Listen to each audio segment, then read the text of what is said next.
아멘. 며칠 전에 부산의 한 어린이집에서 17개월 된 여자아이가 폭행을 당한 뉴스를 읽었습니다.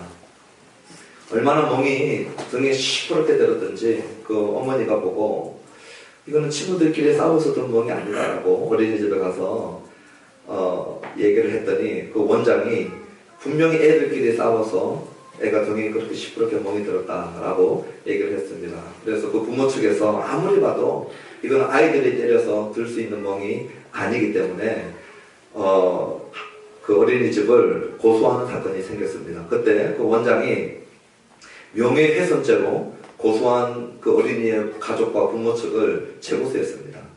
그래서 원장이 아주 의기양양하게 명예훼손죄로 재고소했지만 결국 원장이 무릎을 꿇고 그 부모에게 찾아와서 제발 이 사실이 미디어를 타지 않도록 무릎을 꿇었던 이유가 있었는데 그것이 뭐냐면은 CCTV 때문이었습니다.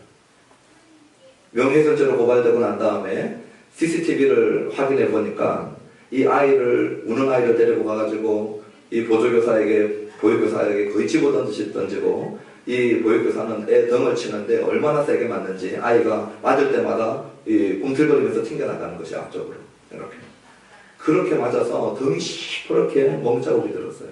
17개월 된 여자아이인데 CCTV 하나로 이 부분이 진위가 가려졌습니다. 법정에서는 이 증언과 증거가 너무 중요하죠.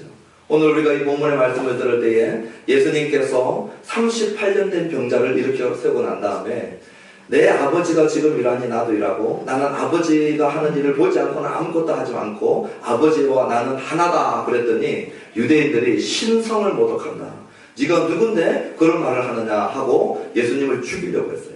그때 예수님께서 뭐라고 말씀하시냐면 내가 나를 위해서 내 자신에게 내가 증인이 되어서 증언하는 것은 법적 효과가 없는 것을 예수님도 잘 아셔요. 예수님의 말씀은 참이지만 거기에 몰려와서 예수님을 고소한 그 고소자들을 향하여서 유대법에 의하면 신명기 18장 19장에 보면 2명 이상의 증인이 필요합니다. 그리고 로마법에서도 다수의 증인이 필요하죠. 그러니까 예수님의 자기 자신의 말씀은 참되지만 법정에서 고소를 당했을 때에 증언하는 입장에서 2명 이상의 증인이 필요하다는 걸 아십니다. 그래서 지금과 같이 CCTV가 있다면 예수님이 자 우리 가서 CCTV 열어보자. 천국에 CCTV 달아보고 거기서 하나님 보좌 옆에 내가 영원 전부터 하나님과 함께 있었던 내 자신을 보여주면 되는데 그런 영적인 CCTV도 없을 뿐만 아니라 2000년 전에 할 수 있는 방법은 뭐냐면은 확실한 증인을 세우는 것이죠. 그래서 오늘 저와 여러분들 읽으면서 확인해 보셨는지 모르겠는데 예수님께서 5명의 증인을 불러 오십니다. 그런데 이 요한복음에서 증언이라고 얘기할 때는 반드시 본 자요 아는 자가 증언하게 되어 있습니다. 제가 한번 읽어드리면요 증언과 관련되어져 가지고 말씀하실 때 요한복음에서는 이렇게 말씀하십니다. 요한복음 1장 34절에 보니까 내가 보고 그가 하나님의 아들이심을 증언하였다. 뭐였냐면은 보고. 요한복음 3장 11절에 보니까 우리는 아는 것을 말하고 본 것을 증언하였다. 알고 본 것.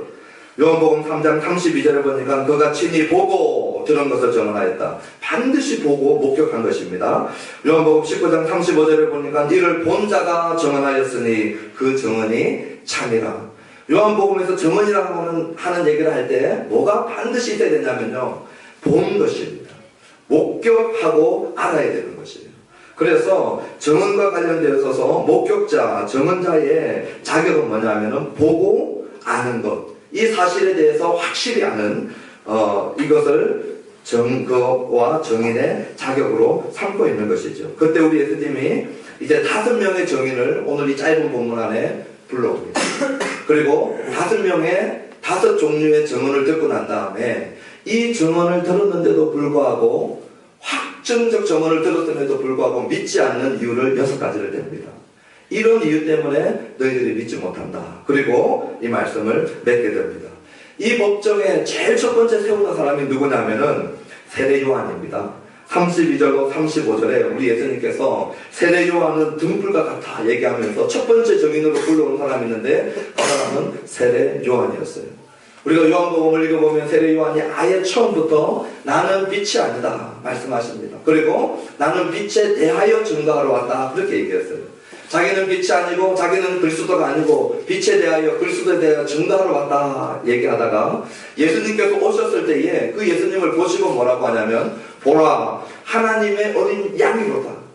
저는 참 하나님의 아들이라 1장 29절 32절에 세례 요한이 예수님에 대해서 그대로 본 것을 계시받은 것을 증언했습니다.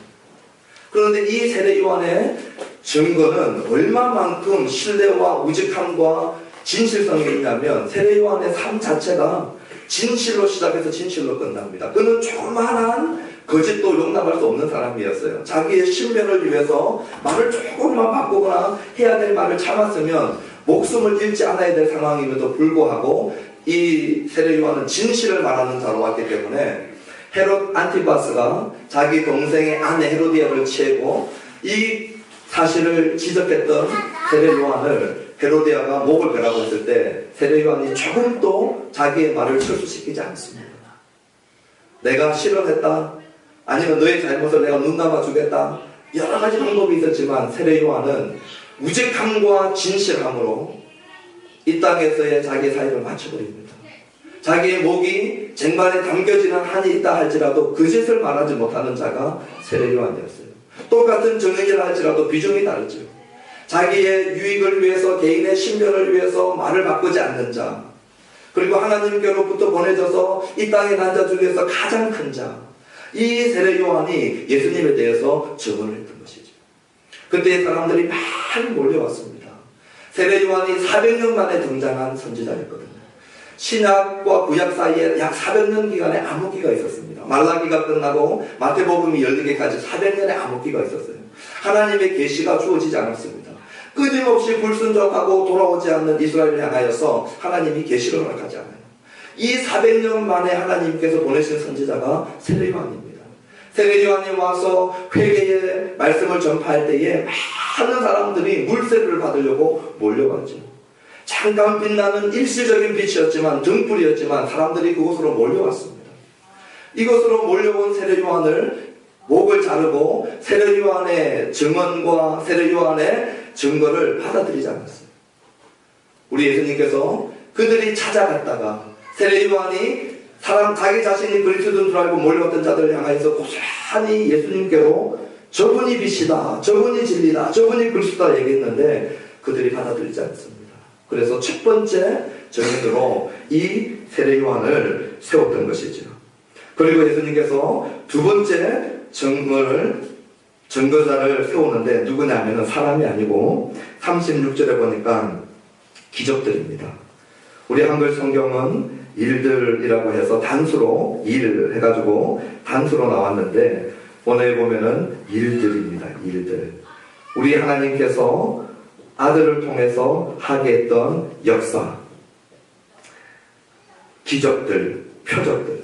지금 우리가 요한복음 1장부터 5장까지 읽어보면서만 본 역사들이 무엇입니까? 1장에 보면 우리 예수님은 창조의 주로 나와 계셔요. 그리고 2장에 오니까 물을 포도주로 바꾸는 사건. 전혀 놀라지 않죠, 우리는. 예수님 물 포도주 바꾼 거 우리는 너무 많이 듣고 노래했기 때문에 전혀 놀라지 않는데 누군가 질문해야 됩니다. 도대체 이분은 누구기에 물을 포도주로 바꾸시는가? 도대체 이분은 누구기에 사마리아 여인의 인생을 꿰뚫어보고 알고 있는가? 사마리아 여인의 과거를 전부 다 알고 있고 사마리아 여인의 현재를 전부 다 꿰뚫어보고 있는 전지하신 이분은 누구신가? 죽어가고 있는 왕의 신하의 아들을 가지도 않고 안수도 하지 않고 말씀 한마디로 치유해버리시는, 죽어가고 있는 자를 말 한마디로 원거리로 치유해버리시는 이분은 도대체 누구신가?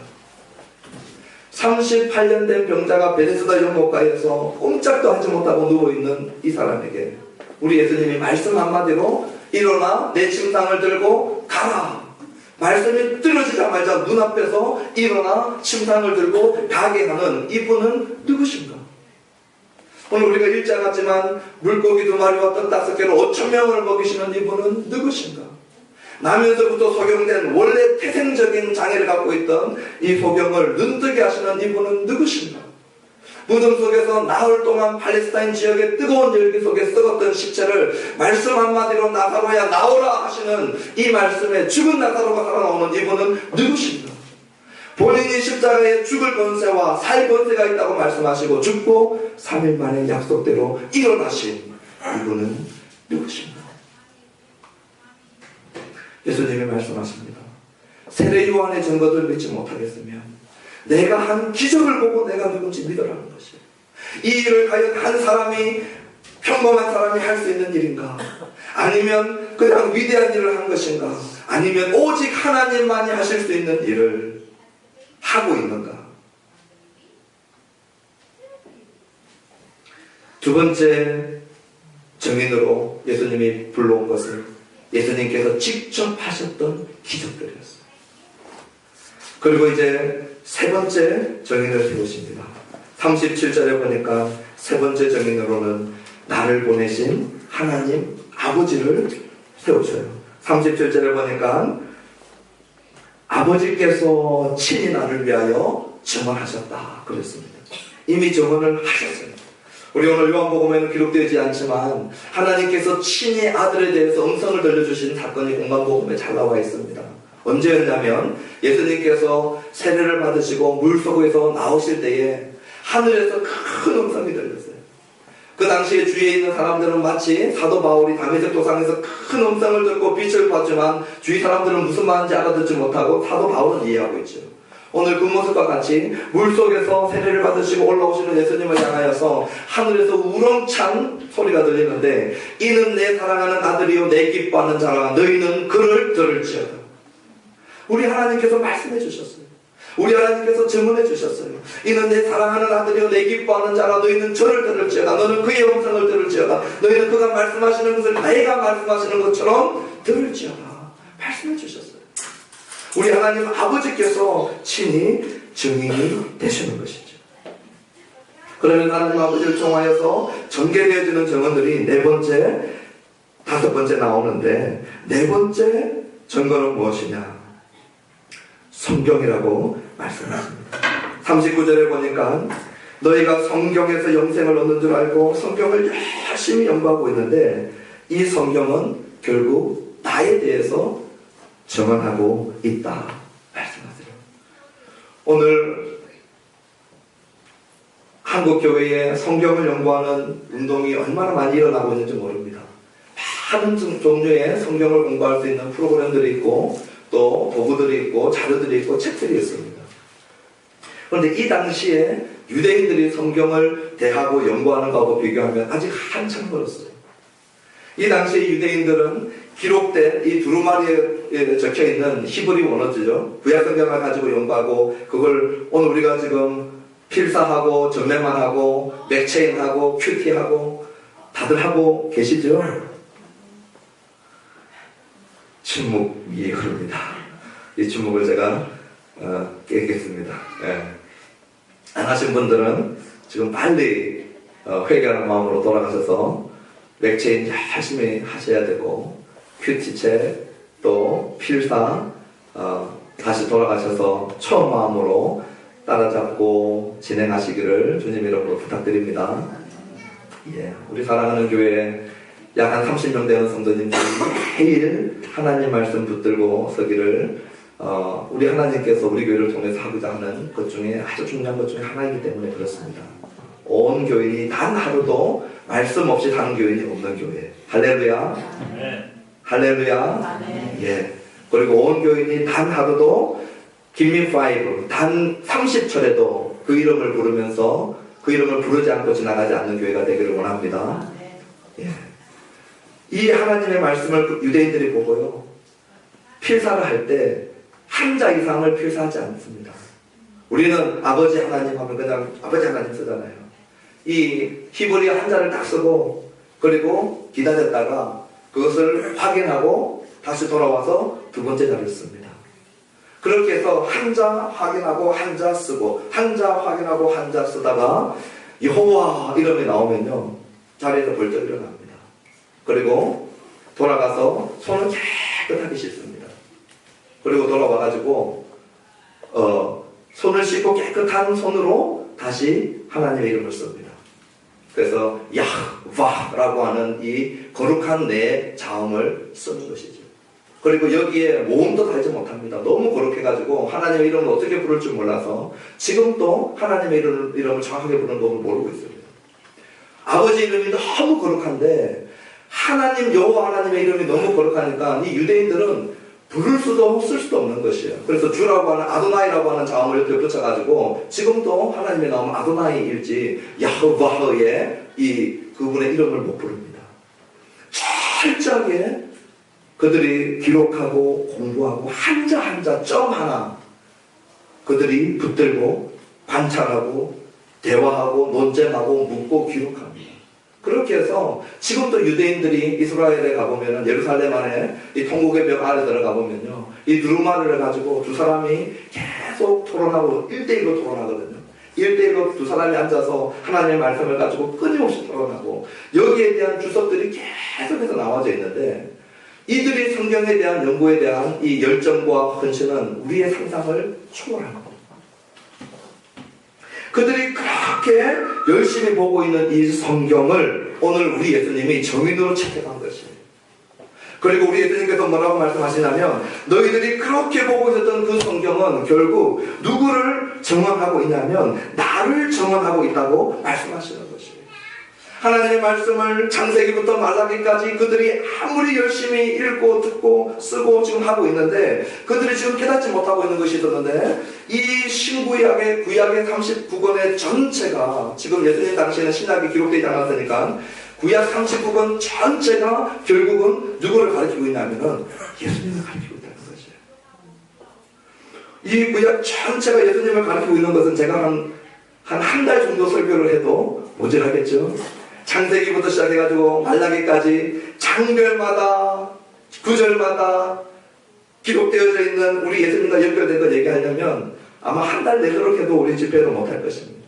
그러나 짧게 정말 그 핵심만 지나간다고 하면 창세기에 아브라함에게 약속하신 유일한 약속의 아들 약속의 씨 누구십니까? 그리스도예요. 출애굽기의 6월절의 어린 양 누구십니까? 그리스도이십니다. 레위기에 나와 있는 수많은 제물과 대속의 제사들 누구를 가리키는 것입니까? 예수님을 가리키는 것입니다. 민수기의 반석에서 나오는 그 물을 젖었던 반석, 높이 들렸던 노뱀 누구를 가리키는 것입니까? 노뱀을 본 자마다 살고 치유되는 이 역사, 이 노뱀은 누구를 가리키는 것이죠? 그리스도를 가리키는 것입니다. 신명기에 모세가 얘기하기로 내 뒤에 오는 더 큰 선지자가 올 것이다. 더 큰 약속된 선지자는 누구를 말씀하시는 것입니까? 그리스도를 말씀하시는 것입니다. 여호수아를 보면 군대 장관으로 나타나시는 분, 사사기를 보면 최종적인 구원자가 되시는 분, 룻기를 보면 기업 물을 자가 되시는 분, 사무엘 상하, 열왕기 상하, 역대 상하 기름 부음 받은 가장 완벽한 다윗보다 뛰어난 왕이 그리스도시고 에스라 느헤미야를 보니까 이스라엘 민족을 회복하시는 자, 에스더를 보니까 대언자가 되시고 욥기를 보니까 주권자가 되시고 시편에 보니까 지존자가 되시고 잠언에 보니까 최종적 지혜가 되시고 아가서를 보니까 우리를 사랑하시는 자가 되시고 소선지서 대선지서를 보니까 죄악을 심판하시고 회개하는 자를 구원하시는 구원자 되시고 평화의 왕 되시는 분. 창세기부터 말라기까지 율법서와 역사서와 소선지 대선지를 지나서 시가서까지 다 합쳐서 이 중심에 누가 계시냐면 그리스도가 계신 것이에요. 그래서 이 구약 성경을 쫙 짜면 그리스도가 나오고 이걸 더 비틀면 그리스도의 피가 흐르는 것이 구약 성경입니다.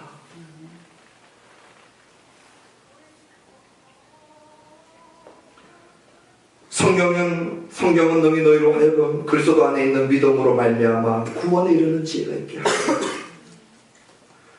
모든 성경을 볼 때에 이 안에 있는 그리스도를 발견하고 그리스도로 말미암아 믿음을 통하여서 구원에 이르는 지혜가 있게 하는 이 책, 누구에 대한 책이냐? 예수님께서 나에 대한 책이다 이렇게 말씀하시는 것이에요. 그리고 마지막으로 우리 예수님이 큰 펀치를 날립니다. 그것은 뭐냐면 그 당시 유대인들이 자기들의 중보자로 믿었던 모세예요. 우리가 다른 건 다 양보해도 모세는 우리 편일 것이다 이렇게 믿고 있었어요. 모세만큼은 유대인들을 중보하는 자요, 유대인들의 편에 서 있을 것이다 라고 생각했는데, 오늘 예수님께서 뭐라고 말씀하시냐면요, 모든 것을 아시는 예수님께서 이렇게 말씀하십니다. 너희들이 그렇게 믿고 있는 모세도 결국은 나에 대해서 증언했다. 그리고 알고 보니 너희들의 중심을 꿰뚫어 보니까 너희들은 사실은 모세도 믿지 않았다. 모세의 글도 믿지 않았기 때문에 나를 믿지 못한다. 이렇게 말씀하십니다. 이 부분에 대해서는 이제 좀 이따 얘기할 텐데, 모세의 증언도, 모세도 예수님을 향해서 증언했다. 이렇게 말씀하셨어요. 아까 전에 제가 구약 성경을 짧게 한번 요약을 했는데, 그 첫 5권이 모세의 저작입니다. 창세기, 출애굽기, 레위기, 민수기, 신명기. 이 5권을 모세가 기록했는데, 이 모세가 창세기, 출애굽기, 레위기, 민수기, 신명기 5권 속에 가장 핵심적으로 증언하고 있는 것이 예수 그리스도라는 것이에요. 말씀드렸듯이 이 율법서 첫 5권에 대한 증거도 결국은 모세가 예수님을 기록하고 있다라고 말씀하는 것입니다. 그러니 증거가 되기 위해서는 반드시 보고 아는 것을 증언해야 되죠. 그러면 이제 한번 생각을 해보십시오. 예수님이 불러온 5명의 증언들, 이 가운데 성경이 있는데, 이 성경이, 특별히 구약 성경이 예수님을 증언하고 있다는 것이 무엇일까요? 구약 성경의 원저자 되시는 우리 하나님께서 구약 성경의 사건들을 볼 때마다 누구를 통해서 그 사건을 보고 있는지 아시겠습니까? 오늘 요한복음의 증거는 본자가 증언하게 되어 있는데, 오늘 이 성경은 하나님이 원저자신데 하나님 아버지와 성경이 오늘 증인으로 채택되어졌는데, 오늘 요한복음의 증거자의 자격을 갖추기 위해서는 본자여야 해요. 그러면 우리 하나님께서 구약 성경의 사건들, 창세기부터 말라기까지 일어났던 모든 사건들을 누구를 통해서 보고 계시냐면은 그리스도를 통해서 보고 계시는 것입니다. 그리스도가 원형인데 이 원형을 보시고 모든 사건들을 주셨던 것이에요. 그러니 구약에 있었던 모든 사건들은 모형이고, 이 모형의 원형은 그리스도가 된다라고 하는 것을 말씀하시는 것입니다. 오늘 이 자리에 나와 계신 분들 중에서 나는 예수님이 믿어지지 않아요. 우리가 우리 가정 속에 예수 믿지 않는 가족들이나 부모님들 전도할 때에 저들이 믿지 않는 분들이 우리 가족들 중에도 있고 친구들 중에도 있죠. 오늘 이 본문의 말씀을 가지고 와서 비추어서 이 사건을 해석해보면, 오늘 예수님을 믿지 않기 위해서는 5명의 증인의 증언을 거부해야 됩니다.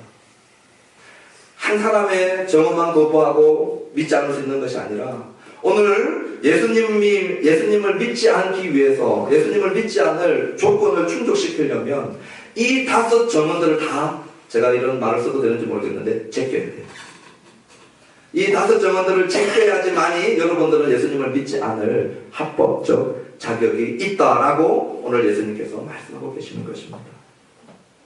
그러면서 우리 주님이 믿지 않는 이유에 대해서 6가지를 고발합니다. 오늘 본문에 믿지 않는 불신의 이유에 대해서 6가지를 고발하고 있는데, 첫 번째는 38절에 보니까 하나님의 말씀이 너희 안에 없다 그랬어요. 오늘 유대인들만큼 말씀을 가지고 있는 자가 없지요. 유대인들이 두루마리에 자기가 필사하고 많은 이 주석책들을 가지고 있는 이 유대인들에게 너희가 말씀을 가지고 있지 않다라고 하지 않고요. 왜냐하면 말씀을 가지고 있었거든요. 뭐라고 말씀하시냐면 말씀이 너희 안에 살고 있지 않다 그랬어요.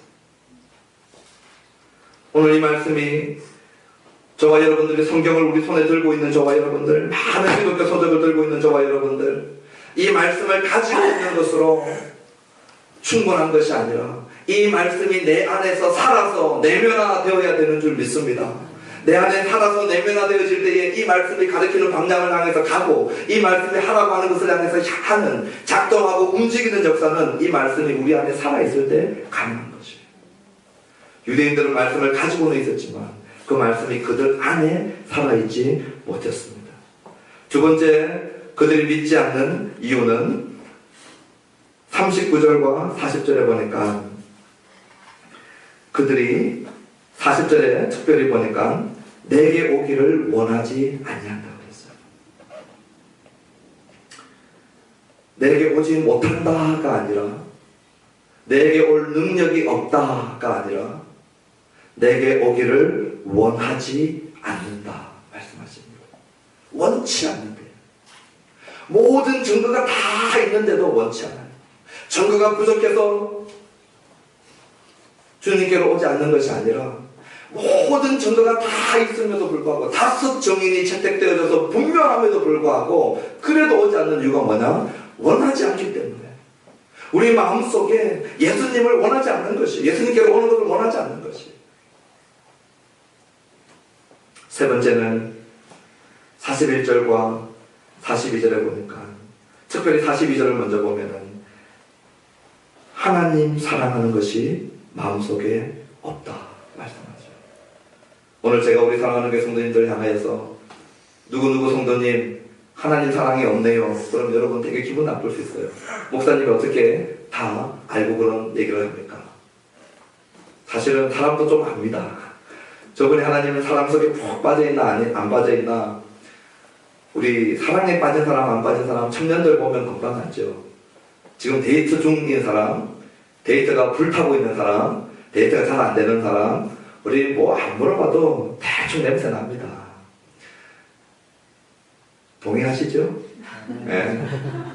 사랑에 빠져있는 사람 알기 쉽습니다. 그런데 우리 예수님이 전지하신 분이 사마리아 여인을 통해서 모든 걸 아시는 분이요. 우리 안에 하나님 사랑 있는지 없는지 진짜 어렵네. 제가 나를 사랑하는지 안 사랑하는지 그럴 리가 난무하시죠.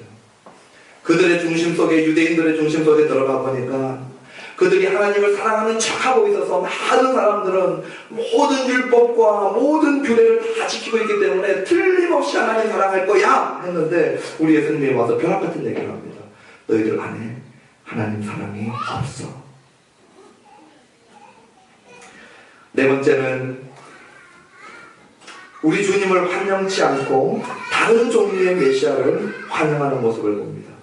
43절 보십시오. 우리 주님이 아버지 이름으로 왔는데 그럼에도 불구하고 아버지 이름으로 온 우리 주님을 영접하지 않고 환영하지 않고 받아들이지 않고 다른 이름으로 오면은 금방 받아들일 거예요. 이 당시 AD 80년 당시만 해도 약 20명의 거짓 메시아들이 있었습니다. 내가 자칭 메시아다라고 하는 사람이 약 20명이 넘었어요. 그리고 131년에 사이먼 발코바라고 하는 사람이 자기 자신을 친히 메시아라고 얘기하고 그 당시 유대인 중에 제일 뛰어난 학자인 아키바가 이 사이먼 발코바는 참 메시아다라고 확정해줬어요. 얼마나 오해하고 무지한지 모르죠. 한 인간 사이먼 발코바를 그 당시 최고의 유대인 랍비 성경학자 아키바가 이는 참 메시아라고 했어요.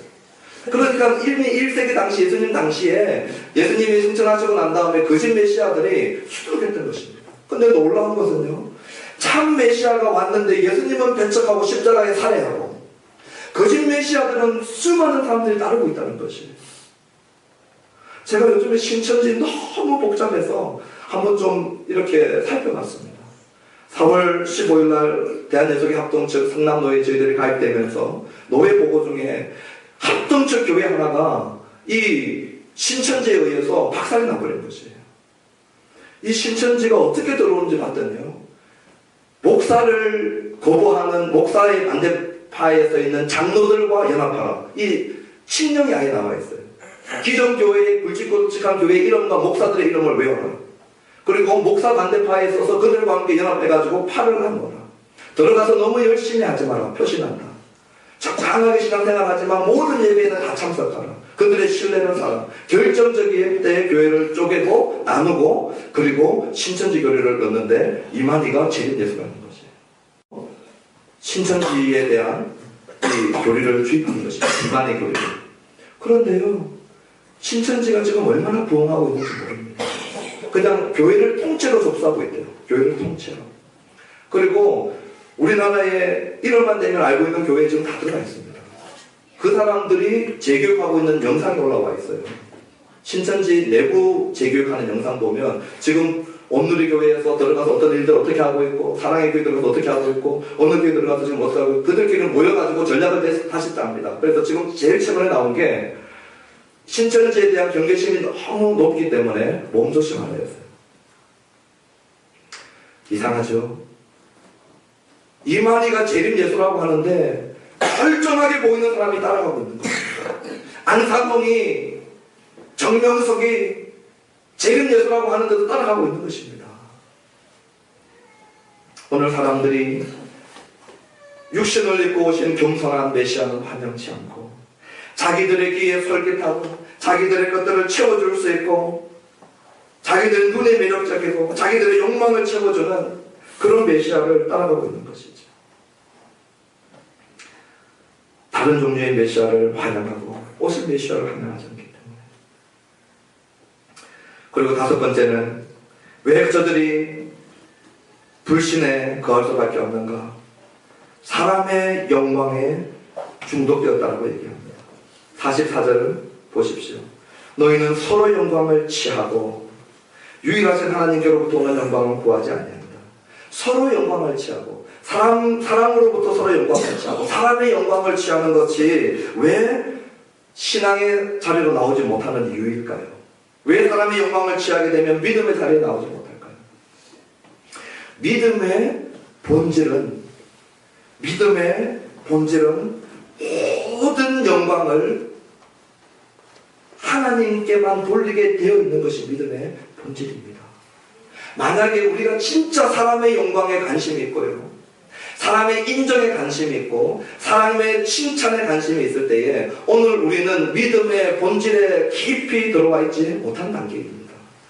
믿음의 본질상 사람의 영광을 구하는 것은 이율배반이 됩니다. 우리가 베데스다 연못가에 38년 된 병자 기억나시죠? 그는 자기의 상태가 어땠는지 자기 앞에서 자기를 치료하실 수 있는 예수님께서 치유의 기회를 주었음에도 불구하고 자기의 실패와 자기의 과거의 연연에서 연번 얘기하고 있고 물이 휘둥그릴 때 나를 집어넣어줄 사람이 없습니다 핑계대고 있고 타인에 대한 늘 이 핑계거리로 살아가고 있던 이 사람에게 예수님께서 오셔서 그 사람과 상관없이 무조건적으로 일방적으로 그에게 은혜를 베풀고 세워주시고 치료해 주셨거든요. 그 무조건적이고 일방적인 사랑은 우리로 하여금 모든 영광을 나에게 일방적으로 사랑을 베풀어 주신 우리 주님께만 돌리게 하게 합니다.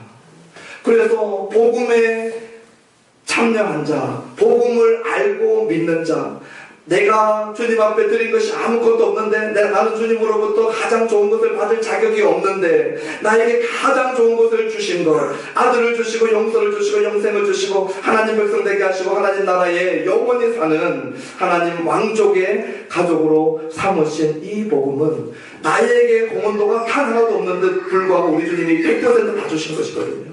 그때 우리 하나님께서 원하는 게 뭐냐면 100%의 영광을 하나님께 돌리게 하는 것입니다. 만약에 나에게 기여도가 20%가 있다면요, 우리는 하나님 앞에 80%만 영광을 돌리게 됩니다. 나에게 50%가 있다면 50%밖에 못 돌리죠. 그래서 가끔 가다가 장녀들이 돌아와서 회개하는 그런 간증을 들어보면요, 우리나라 70년, 80년대에 이 율라가에 있던 여인들이 하나님의 말씀을 듣고 지교회로 기도원으로 돌아와서 많이 변화되는 사건들이 있었습니다. 그때 그들의 간증을 들어보면 나 같은 자를 살리신 하나님을 위하여서 나의 온몸을 드리겠다고 하는 100% 하나님 앞에 헌신하고 영광을 돌리는 간증들이 나옵니다. 사형수들의 간증을 들어보십시오. 단 하나, 틀끝 하나도 그 영광 손대지 못하죠. 자기 자신을 너무 잘 아니까 100% 온전한 영광을 하나님 앞에 돌리는 것입니다.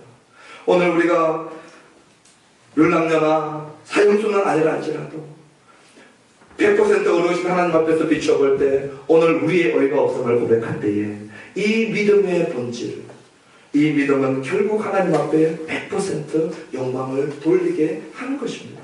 이게 믿음의 본질이에요. 그런데 오늘 이 사람들은 어떻습니까? 영광을 하나님 앞에 돌리기는커녕 자기 자신들이 사람들로부터 받으려고 하고 있어요. 믿음에 나올 수 없는 것입니다. 사람들로부터 인정받고 사람들로부터 영광을 취하고 사람들로부터 존경을 받으려고 하는 그 중심을 가지고 믿음에 들어오지 못한다라고 말씀하는 것이에요. 또 하나는 왜 사람의 영광에 배고픕니까? 왜 사람의 영광에 굶주려 있습니까? 채워지지 않기 때문에. 믿음 안에 들어온 자는 예수님으로부터 나오는 생수를 마시는 것입니다. 믿음 안에 들어온 자는 예수님께서 주시는 생명의 떡을 먹는 것입니다. 내가 물질적으로 환경적으로 어려울 수는 있지만 내 영혼에 만족함을 주시는 우리 주님으로부터 나오는 생수와 주님께서 먹여주시는 떡을 먹고 마시는 자거든요. 그런 내가 영적으로 배부른 자들이 사람의 것들로 취하여서 배부르려고 하지 않죠. 오늘 우리 주님이 이렇게 말씀하십니다. 왜 너희들이 믿음에 나오지 못하는 줄 아냐? 왜 불신 가운데 거하는 줄 아냐? 아직도 너희들은 세상의 것들로 채우려고 하는 그 중심이 가득하다는 것이죠. 믿음은 우리 자기 자신의 영광을 취하는 것을 포기하는 선언입니다. 내가 어떤 것도 사람들로부터 영광과 존귀를 받지 않겠노라.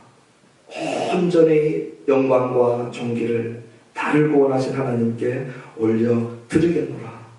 믿음의 고백인 줄로 믿습니다. 우리가 신앙생활을 하다 보면요, 이 균형을 잘 맞춰야 됩니다. 교회는 세상의 칭찬을 들어야 됩니다. 이 지역사회에서 칭찬을 들어야 됩니다. 이것을 혼동하면 안 돼요. 우리 주위의 지역사회들의 칭찬을 듣는 것과 이 사람들의 칭찬을 오늘 하나님 앞에 올리는 온전한 영광과 잘 구별해야 됩니다. 세상 사람들의 칭찬을 들을 때 함정이 무엇인지 압니까? 하나님께서 기뻐하지 않는 일을 하면서까지도 세상 사람들의 영광을 구할 수 있습니다. 하나님이 뒤로 밀리고 하나님이 2차 3차로 밀려지고 사람들의 눈에는 어떻게 보일까? 그들의 필요를 어떻게 채울 것인가? 그것이 하나님과 일치할 때는 문제가 되지 않지만 사람이 중심이 되어버리고 하나님과 그의 영광이 2차가 되어질 때에는 우리는 치명적인 오류를 범할 수 있는 것이죠. 그래서 우리가 이 균형을 잘 간직하고 교회가 선한 일을 하고 착한 일을 함으로 주의 칭찬을 듣는 일을 해야 되지만 하나님의 영광과 바꾸면서까지는 할 수 없다는 것을 확신하시게 되기를 바랍니다. 마지막으로 그들이 원했던 그 모세도 믿지 않았기 때문이다 말씀해 주시는 것이죠. 오늘 그들이 모세를 알고 모세를 믿는다고 얘기하지만 실상 우리 예수님께서 그들의 심령을 들여다보니까 모세를 믿지 않고 있다. 이 말은 무엇입니까? 모세를 믿었다면 모세가 가르치고 있는 그리스도도 믿었을 것인데 그들이 모세를 믿지 않았기 때문에 모세가 가르치는 그리스도도 믿을 수 없다는 것입니다. 그러니 이 유대인들에게는 충격적인 선언이 아닐 수 없는 것이죠. 오늘 이 6가지의 우리 주님의 고발을 보면서 오늘 우리 몇 가지만 생각해보고 말씀을 마치려고 합니다. 오늘 이 시간 우리가 전맹만 하면서 사랑하는 교회가 하나님의 말씀을 붙들고 열심히 살아가는 이 운동을 하면서 우리가 깨어서 주의해야 될 것이 하나 있습니다. 그것은 뭐냐면 내가 지식적으로 머리로 하나님의 말씀을 읽는데 그치지 말아야 합니다. 하나님의 말씀을 유대인과 같이 가지고 있고 머리로 이해하는 자가 아니라 가슴으로 읽고 사랑으로 읽고 믿음으로 읽는 저와 여러분 되기를 주님의 이름으로 축원합니다. 이 하나님의 말씀이 도덕책이 아니라는 것이죠. 이 하나님의 말씀이 종교서적이 아니라는 것이죠. 이 하나님의 말씀 속에 그리스도의 보혈을 이 말씀을 통해서 우리가 그 보혈의 냄새를 맡고 그 뜨거움에 젖어들 수 있는 성경 읽기가 되어야 할 것입니다. 신구약 성경을 읽어 나가면서 그리스도를 만나는 이 역사가 우리 안에 있게 되기를 축원합니다. 또 하나 우리가 하나님의 말씀을 읽을 때에 늘 우리에게 듣기 좋은 말씀만 있습니까? 아닙니다. 여러분 정말 정직하게 한번 성경을 읽어보십시오. 정말 까다로운 말씀이 그 안에 있습니다. 너희 십자가를 지고 나를 따라오라. 자기를 부인하고 나를 따라오라. 부자가 천국에 들어가는 것이 얼마나 어려운지 낙대가 바늘 구멍으로 지나가는 것보다 더 어렵다. 사랑에 대한 얘기 한번 들어보십시오. 너무 어려운 얘기입니다. 이런 얘기들이 어려운 얘기들이 나올 때 우리는 그런 부분들은 안 듣고 싶을 때가 많죠. 그러나 오늘 우리가 하나님의 말씀을 읽어 나갈 때 우리가 가려서 듣는 것이 아니라 하나님께서 해주시는 그 말씀을 내가 받기에 어려워도 청종하고 순복하는 저와 여러분 되기를 소원합니다. 중국의 한 사업가가 현미경이 아직 귀할 때에 영국으로 사업자 갔어요. 사업자가 영국으로 와가지고 비즈니스를 하면서 이 현미경을 소개받았습니다. 이 현미경으로 들여다보니까 너무너무 신기한 거예요. 이 중국에도 없는 이런 이 기구가 이 영국에 있어서 현미경으로 들여다보니까 정말 이 쪽살 같은 것이 그냥 바위처럼 보이고, 그리고 이 작은 미세포, 박테리아 같은 것이 막 벼룩 같이 보이는 것들 막 기어다니는 것이, 자기 눈으로 볼 때는 하나도 안 보이는데 현미경으로만 보면 막 박테리아가 기어다니고 너무 신기한 것이에요. 그래서 그것을 사가지고 본국으로 돌아갔답니다. 중국으로 돌아가서 이 현미경을 가지고 많은 것을 관찰하다가 이 사람이 자기가 너무나도 사랑하고 좋아하는 밥, 아침도 밥으로 먹고 점심도 밥으로 먹고 저녁도 밥으로 먹는데 이 밥을 한번 현미경에 올려봤대요. 그래서 현미경에 올려서 딱 보니까 자기 눈에는 하나도 안 보였던 이 밥에 벼룩같이 생긴 미세포들이 막 우글우글우글 하고 기어다니는 거예요. 이 사람이 고민이 시작된 것입니다. 내가 그토록 사랑하는 밥을 먹을 것인가? 현미경을 보고 난 다음부터 이 밥을 어떻게 할 것인가 막 고민이 되는 거예요. 현미경이 없었을 때에는 맛있기만 했던 밥, 아름답기만 했던 밥, 윤기가 찬란하고 매력적인 이 밥이었는데 현미경을 딱 놓고 보고 난 다음부터 이 그냥 박테리아가 벼룩같이 포글포글한 우글우글한 이 밥을 어떻게 할 것인가? 그 사람이 고민 끝에 아주 중요한 결단을 내렸다는 거 아닙니까? 현미경을 집어 던져서 천조각 만자국으로 박살을 내고 맛있게 밥 먹었다는 거 아니에요. 오늘 우리가 이 하나님의 말씀을 읽어나갈 때에 이 말씀이 우리에게 현미경과 같이 비춰줄 때, 때로는 우리 안에 있는 죄악들이 울거리는 모습들, 우리가 끊어내야 되고 정말 버려야 될 것은 현미경이 아니라 그 박테리아 같은 죄악들과 죄된 것들을 성경을 통해서 우리에게 비춰질 때에 버려야 될 것들은 말씀을 따라서 버려야 되는데 현미경을 버리는, 말씀을 버리는, 말씀을 닫아버리는, 말씀의 길을 막고 눈을 막는 그런 자리로 들어가지 않게 되기를 주님의 이름으로 축원합니다. 오늘 이 시간에 갈등하시는 분들 계십니까? 5 정언을 거부하실 수 있으면 불신하십시오. 1명의, 2명의, 3명의 정언도 아닌 5 정언을 확실하게 거부할 수 있다면 그때는 믿지 않아도 될 것입니다. 오늘 믿음의 자리에 계신 분들은 사랑의 자리에 계신지 확인해 보십시오. 오늘 이 시간 말씀을 읽고 예배에 참여하지만 우리의 마음을 꿰뚫어 보시는 주님 앞에 나는 사랑의 자리에 있는 자인가 돌아보고 주님 앞에 설 수 있는 이 시간 되어지기를 주님의 이름으로 부탁드립니다. 기도하시겠습니다.